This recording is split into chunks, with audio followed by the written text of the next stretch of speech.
Imagine hiking on a summer day, somewhere in the California Nevada wilderness.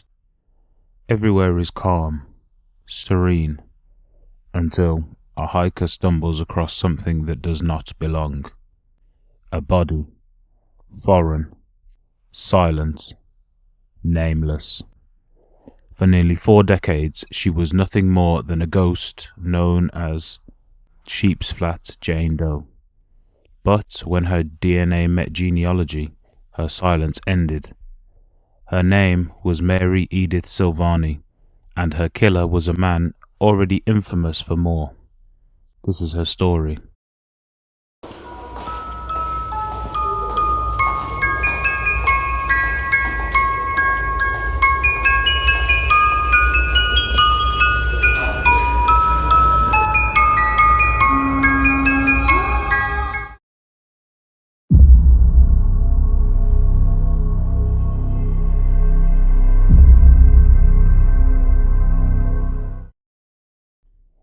July 17th, 1982, Washoe County, Nevada, just off the Mount Rose Highway, near Lake Tahoe. Hikers found a woman's body in Sheep's Flat, a hiker's trail. Her face was hidden in the dirt, a gunshot wound at the base of her skull. A pair of men's underwear was awkwardly draped over the wound. She was shot while bending, maybe to tie her shoes. The victim wore a blue swimsuit under a blue t-shirt, blue jeans, and yellow tennis shoes. No ID, no belongings. She became Sheep's Flat Jane Doe. Her age was estimated to be 25 to 35 years old, around 5 foot 5 inches tall, 112 pounds, hazel eyes, and brown hair tied in a bun, with a scar on her abdomen and a vaccination scar on her arm. Early leads considered European origin due to her dental and vaccination markers, but that theory was later discarded. Decades passed. Investigators ran her fingerprints, dental records, and any DNA they could at the time, but no match surfaced. In 2015, detectives shifted mindsets. What if she wasn't reported missing because she'd cut ties, moved on, or been estranged from her own community? They broadened the net. From 1982 to 2018, she lay in anonymity, buried in our Mother of Sorrows cemetery in Reno, Nevada. Fast forward to February 2018. A Washoe County forensic investigator attends a lecture by Colleen Fitzpatrick, pioneer of genetic genealogy. By April, they're collaborating with the DNA Doe Project and Identifinders International. They upload her DNA to GED Match and trace distant relatives. Months of work uncover biological parents, John and Blanche Silvani, of Detroit. From there, detectives pull fingerprints from Detroit's 1974 arrest records. The match comes back. Mary Edith Silvani. Born September 29, 1948, in Pontiac, Michigan, only daughter of John and Blanche Silvani. Her father was Italian, her mother Canadian, blended culture roots. In high school, she was quiet, loved art, and visited the Detroit Institute of Arts frequently. Her friend called her kind-hearted. After her father's death when she was 16, Mary became homeless. She had sporadic records, one yearbook photo, a few arrests and address logs. It's believed she moved to California between 1974 and 1982. In 1972, she had a child which was later given up for adoption. Her mother died in 1980, and her only known relative is her nephew, who never met her. The identification of Mary Silvani triggered a new hunt for her killer. Using the same genealogy methods, investigators traced DNA from the scene. That led them to James Richard Curry, born in Texas in 1946, and later moved on to California.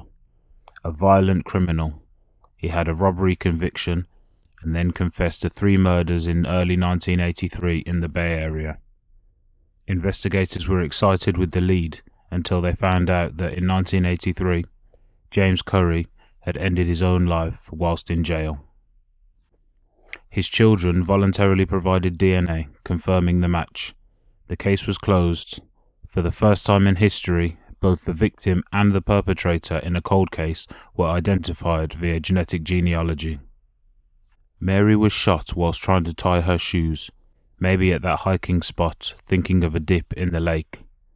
The strange underwear over the wound means something darker, more ritualistic, or a disturbing cruelty. We don't know. The killer is dead. No confession, no closure for the family. Just a DNA file linking names and locations. But for the Silvani family, Mary is no longer nameless. She's a sister, a daughter, a person, not a Jane Doe. Mary Silvani's case is a landmark, technology giving a name to the lost and a face to the forgotten. But it also raises questions. Who gets privacy first, the living or the dead? When does DNA become story?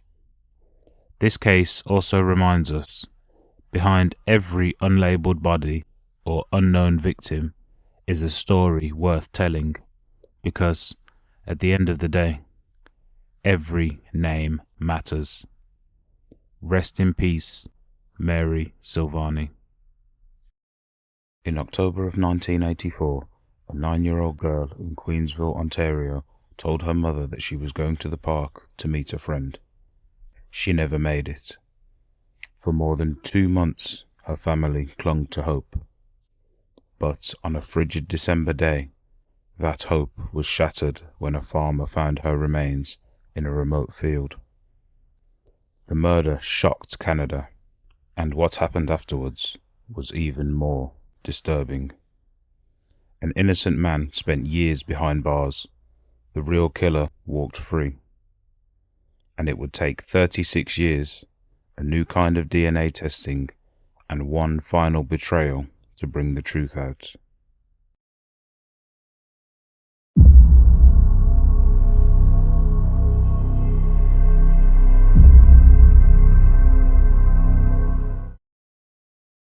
The date is October 3rd, 1984.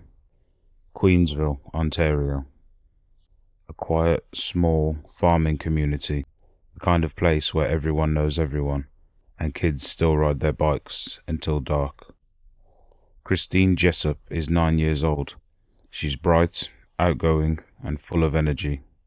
She loves animals, plays baseball, and has an older brother named Kenny, who's living in a group home while recovering from certain emotional struggles. That afternoon, Christine's mom, Janet Jessop, is planning to take her to visit Kenny in Lindsay, Ontario, but their plans get delayed. At around 4 p.m, Christine tells her mom that she is going to the park to meet a friend, and then she will swing by a local convenience store to get some bubble gum and baseball cards.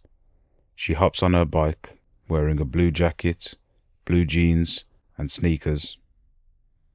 Janet expects her home for dinner, but Christine doesn't come back. At first, Janet thinks maybe Christine lost track of time, but when the sun starts setting and there's still no sign of her, panic sets in. By nightfall, neighbours, friends, and police are combing the area. Parks, playgrounds, ditches, and wooded lots. The convenience store clerk confirms that Christine came in that afternoon and she bought a pack of gum and a pack of baseball cards. She seemed fine, but no one sees her after that. For the next 84 days, the Jessop family lives in limbo, holding on to hope whilst fearing the worst. On the 31st of December 1984, a farmer in Sunderland, Ontario, about 50 kilometers away, is walking his property when he sees something odd near a hedgerow. He walks closer and realizes that it's human remains. The body is identified as Christine Jessop. Her body is partially clothed and there are clear signs that she'd been sexually assaulted. Cause of death is determined to be multiple stab wounds. The news devastates the small town. Parents start to keep their children inside, and the Jessop family is crushed. Their last hope is gone. But police think they may have a lead. Investigators focus on a neighborhood man called Guy Paul Morin, a quiet 25-year-old man who lives next door to the Jessops. Morin is a bit of an outsider, a beekeeper, a clarinet player, polite but socially awkward. Police think his demeanor is odd, and that's enough for them to dig deeper. They interview him multiple times, and eventually, through questionable witness statements and shaky forensic evidence, they arrest him in 1985. Morin insists he's innocent. He says that he barely knew Christine and had nothing to do with her death. But in 1992, 7 years after his arrest, he's convicted of first-degree murder. He's sent to prison for life. What the police didn't know was that the real killer was still free. In 1995, advances in DNA testing reveal that the semen found on Christine's underwear doesn't match Morin. He is exonerated, fully cleared of the crime, and awarded millions in compensation for the years stolen from him. But while this is a huge relief for Morin, for the Jessop family, it means their daughter's killer is still out there. Over the next 2 decades, detectives revisit the case periodically, but every lead dries up. The DNA evidence remains in storage, waiting for science to catch up. Then, in the late 2010s, Ontario police decide to try something new: genetic genealogy.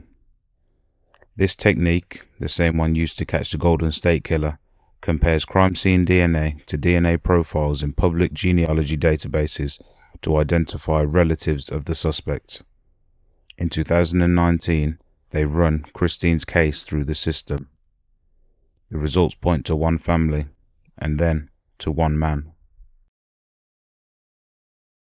The man's name is Calvin Hoover. Hoover was 28 years old in 1984. He lived in the same community as the Jessops and was actually a friend of the family. Christine knew him. He even attended Christine's funeral.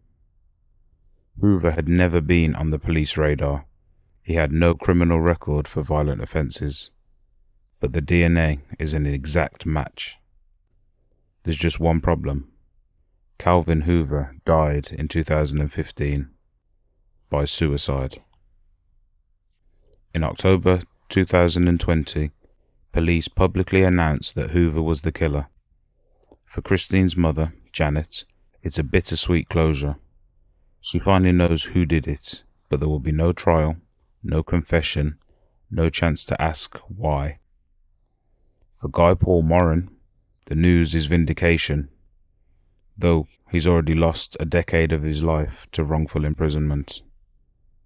And for the rest of the community, it's chilling to realize that for years they shared small talk, holiday greetings, and friendly waves with a man capable of such unthinkable violence. Calvin Hoover lived the rest of his life without facing justice, but in the end, DNA and the family he left behind told the truth for him. Rest in peace, Christine Jessop.